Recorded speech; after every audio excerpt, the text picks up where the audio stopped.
Joe, as we've been reporting the last couple of days, the shooter here, a registered Republican, but also someone who gave $15 when he was 17 years old to a progressive group that gets voter turnout for Democrats. So everyone's sort of able to ascribe their priors and their own theories to that, using those two truths.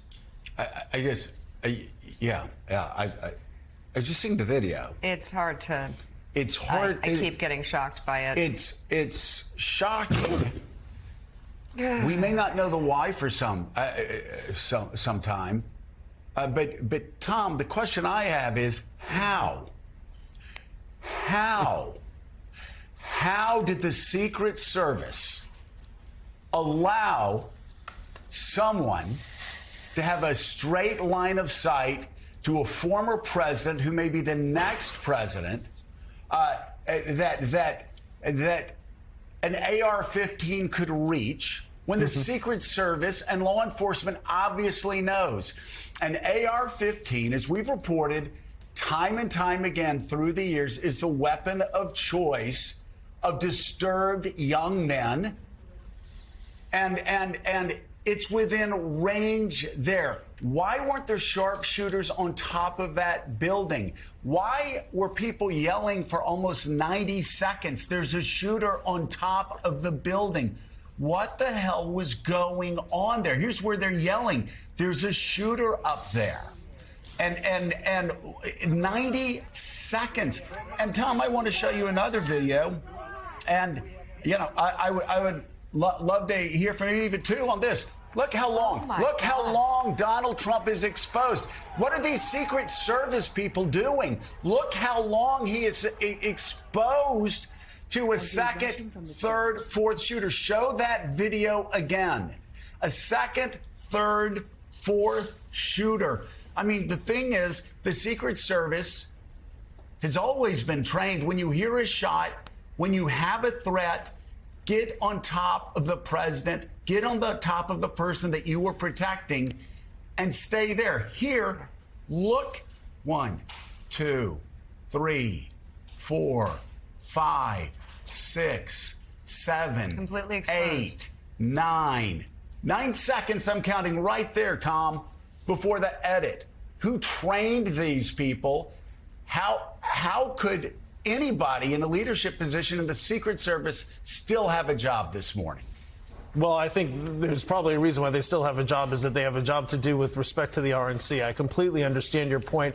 I think looking last night at the video that we saw of Trump moving through the crowd at the RNC, it appeared to me to be a very different approach. The amount of Secret Service agents that were between Trump and the crowd at the RNC, there was no point where there appeared to be any sort of extended gap between kind of human to human and as far as the agents, you know, essentially elbow to elbow, and Donald Trump as he's moving to the position that he ultimately took. And this is inside a building where there is no outside exposure, where everybody had to go through a magnetometer that's a controlled space. So I think that kind of underscores obviously a change. With respect to all of your questions, they're all the exact questions that we have, Joe. You know, we hear so often about the ability of the Secret Service to jump in, to move somebody out of the scene, to get them in the car and get them on the way.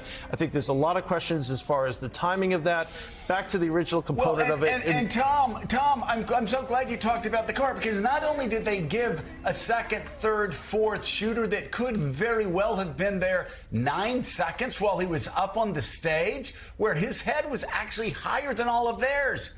But then he did something that the Secret Service, that well-trained Secret Service members never do. They let him stand up and wave to the crowd from the car. Now, of course, every politician is going to want to do that, to say, I'm okay, I'm all right. But I always remember after 9/11, George W. Bush ordering the Secret Service to fly him back to Washington, D.C.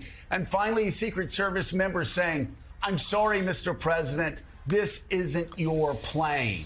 This is our plane. Our job is to protect you first. We saw the same thing on January 6th when President Trump wanted to go up to the Capitol. The Secret Service said no. But here we have people around him that are exposing him for 9 seconds, and then he gets to the car and they let him stand up once again and expose his head, which again is what a politician would do.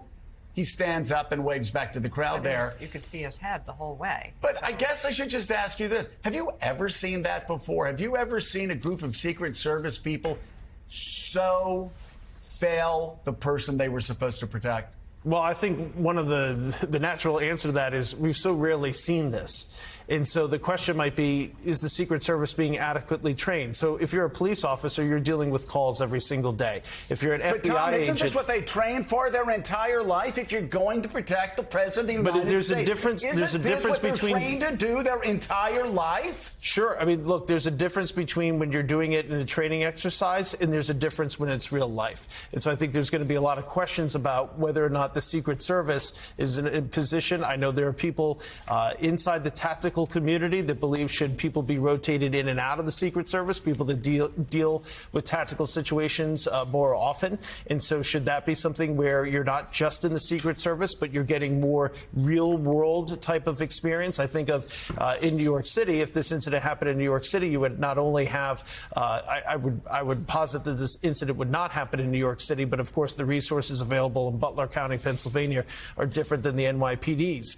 But the people that would be doing this with the Secret Service from the NYPD are kicking in doors every single day on crimes.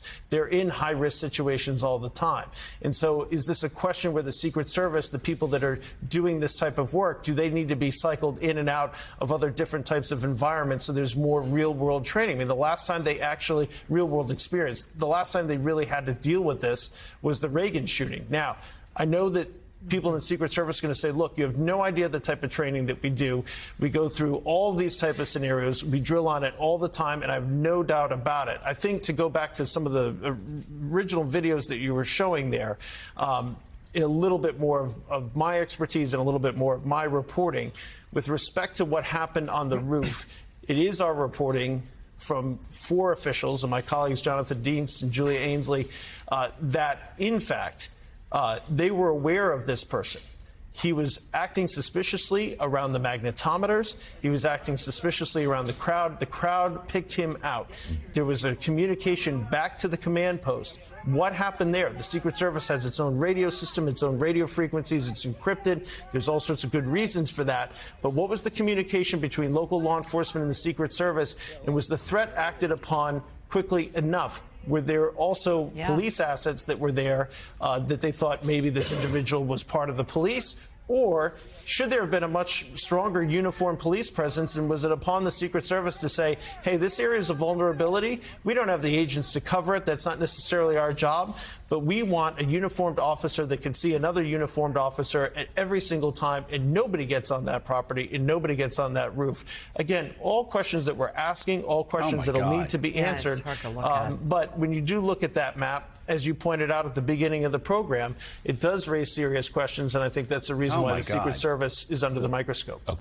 Hey there, MSNBC fans. I'm Luke Russert, and be sure to join me, Rachel Maddow, Jen Psaki, Lawrence O'Donnell, Steve Kornacki, Joy Reid, and many more September 7th in Brooklyn, MSNBC Live Democracy 2024. Click on the link for ticket information. We will see you there.